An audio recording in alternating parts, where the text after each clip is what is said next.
Good morning mga kalapatids, mga kuya. Ito mga kuya, nilagyan ko na ng buhangin yung paliliman na mga kuya. Medyo naninibago si wanted girl. Pupukpuk kasi nilagyan ko yung buhangin. Yan. Para sa akin mga kuya, mas maganda kasi yung buhangin. Kasi pag umiipak yung mga sisiw niyan, hindi masyadong marumi yung mga sisiw natin ng kapate. So, yeah, sa kabila. Naman sa kabila mga kuya, nilagyan ko na rin. Tsaka naninibago rin yung ano natin, kapares natin na email. Si email girl naninibago. Si wanted. Si wanted boy. Yun. Sa next breeding natin mga kuya, siya at saka yung hen ito, papares natin. Okay. Wanted na yun. Dito naman tayo sa breeding number 3. Dito tayo sa breeding number 3 mga kuya. Yun. Lagyan na natin buhangin pero wala pa itong itlog mga kuya. Baka sa susunod na linggo magka-itlog na rin ito mga kuya. Makain pa ng buhangin. At punta tayo sa ano mga kuya, sa taas. Itong red bar na to is pure sukmi line. Tapos yung atin naman na ano, hen.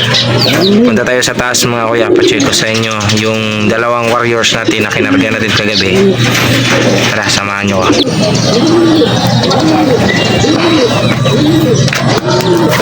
Dito tayo sa Flyers Loop.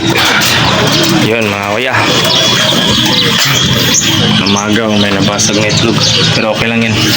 Kasi dito sa Flyers Loop mga kuya, mga kapatids,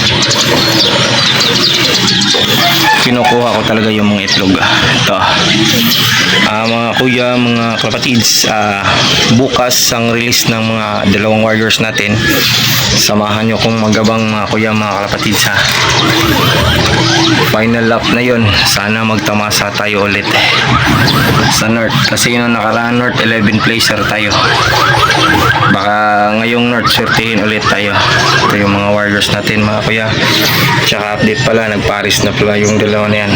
Okay lang din magparis sila kasi yung blue bar, isang blue bar na yan na wanted, almost pang malapit na yung laban yan.